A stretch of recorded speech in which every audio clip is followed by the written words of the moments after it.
Olá, meu nome é Fernanda e eu vou falar um pouco sobre as principais crises mundiais econômicas. Eu vou começar falando sobre a Guerra da Tulipânia que aconteceu em 1632.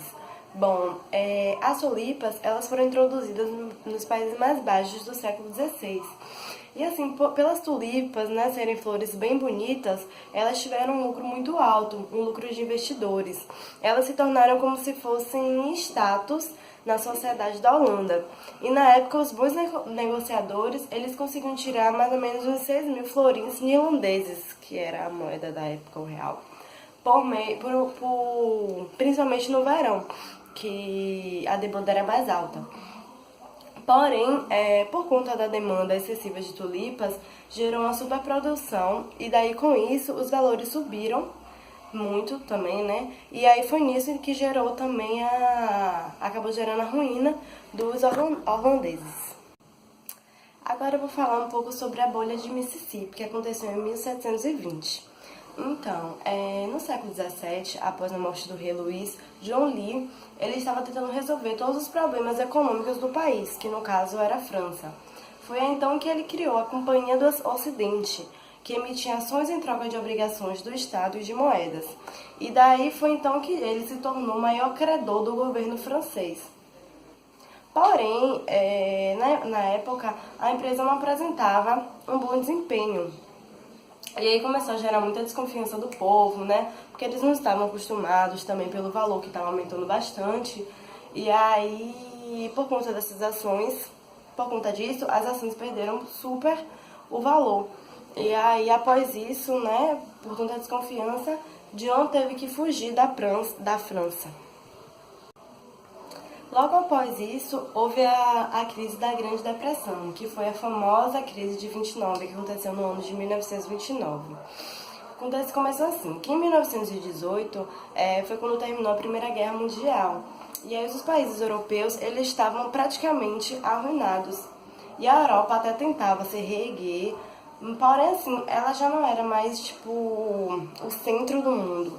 Esse posto começou a ser ocupado já pelos Estados Unidos, né? Porque na época os Estados Unidos eles estavam em uma era de grandes negócios.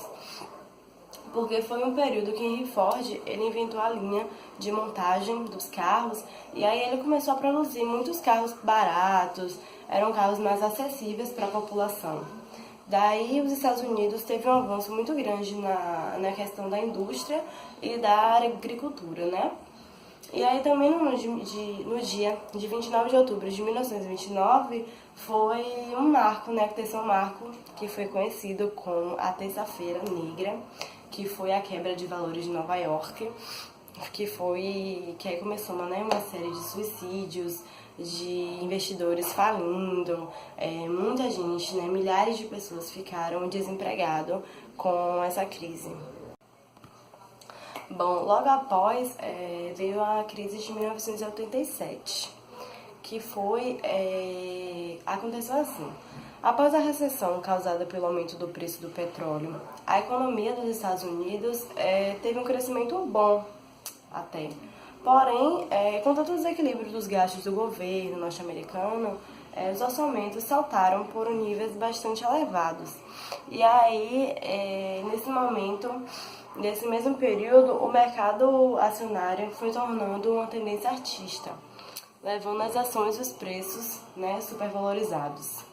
E aí também, né, aconteceram temores relacionados a empréstimos bancários com a desaceleração da economia e a desvalorização da moeda americana. E daí, essa crise representou a primeira demonstração do potencial de contágio e de um mundo, de um mundo assim mais globalizado. O próximo ano foi o ano de 1992, que aconteceu a crise japonesa. Bom, a crise japonesa, ela foi uma crise que começou em 1990 e aí ela veio de uma forte desvalorização cambial, que teve como consequência a queda dos preços dos produtos japoneses no mercado internacional.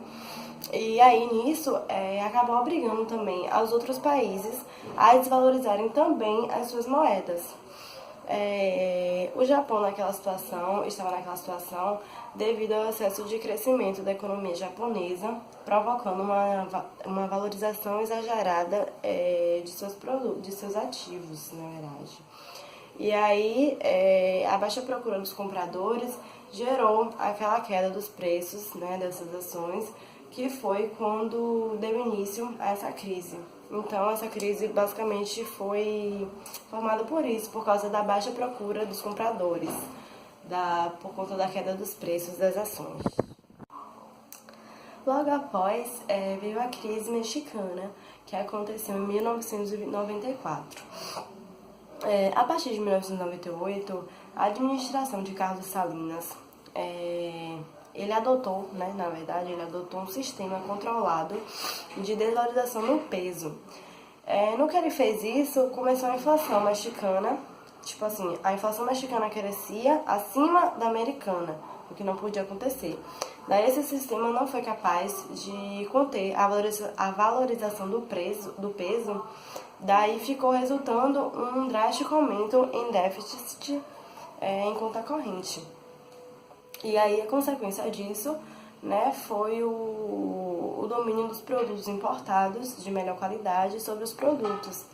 E aí o México, ele estava em uma crise tão grande nessa época que acabou que contagiou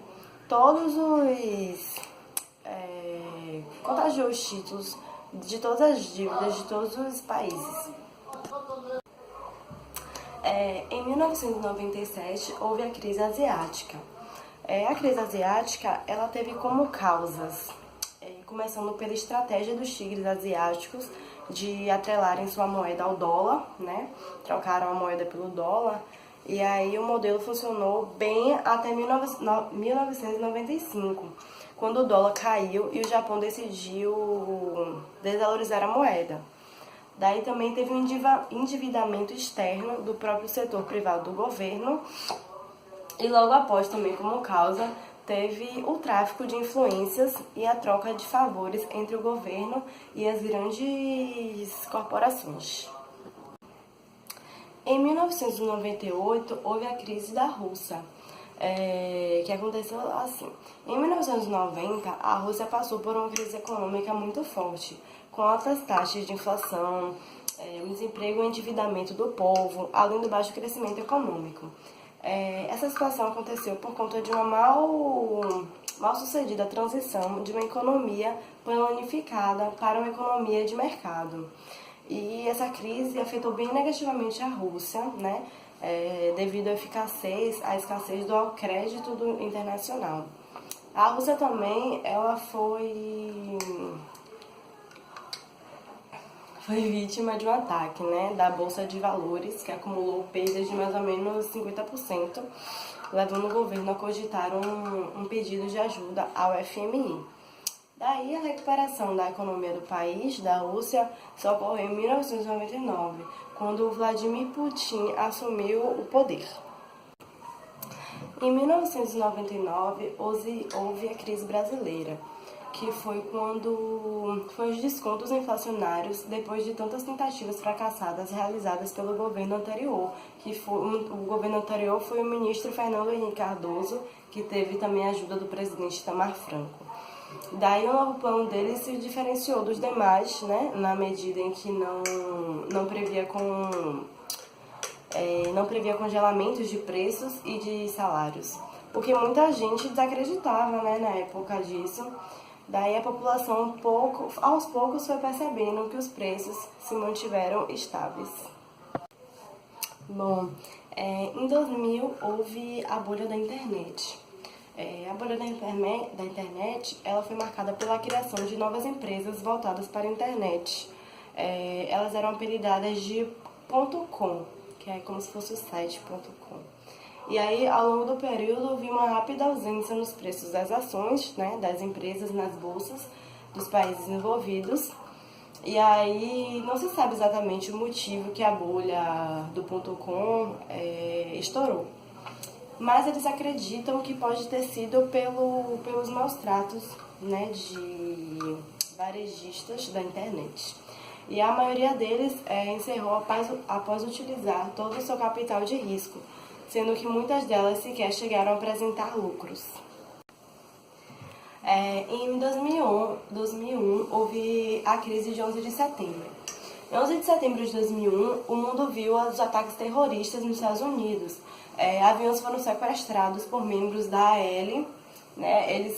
Os aviões se chocaram contra as torres gêmeas, né? Que aí provocou a queda dela e a morte de milhares de pessoas. O pânico tomou conta da América, foi o maior atentado terrorista da história mundial e abalou totalmente a confiança dos investidores e aí provocou o fechamento da Bolsa de Nova York, né? Por uma semana apenas. E aí na semana seguinte, com a reabertura das bolsas de valores, os principais índices de ações tiveram perdas que chegaram a 18%. E aí, como aconteceu em 1987, os bancos centrais tiveram que reduzir as taxas de juros e tomaram medidas que visaram garantir a liquidez no sistema bancário. Bom, e por fim, houve a crise brasileira, que aconteceu que começou, na verdade, no ano de 2005. Porque o ano de 2005 ele ficou marcado pelo fim do acordo do Brasil com a FMI, que visou a recuperação da economia do país. E aí, com a superação da crise, o país finalmente se viu livre de uma tutela externa que durante 7 anos impediu que o Brasil executasse uma gestão autônoma de sua economia. Daí, em 2009, foi lançado o programa Minha Casa Minha Vida, que aí, né, o povo brasileiro ficou cheio de esperança com a conquista de uma casa nova, porque era uma casa que foi avaliada em mais ou menos 20 mil, e aí eram dadas para as pessoas que eram menos favoráveis, que não ganhavam tanto, não tinham emprego. Só que assim, porém, quando a casa, logo após a demanda, né, de tantas casas, os imóveis eles também subiram o preço na mesma proporção. E aí os beneficiários passaram a ser mais pelas construtoras e não para a população.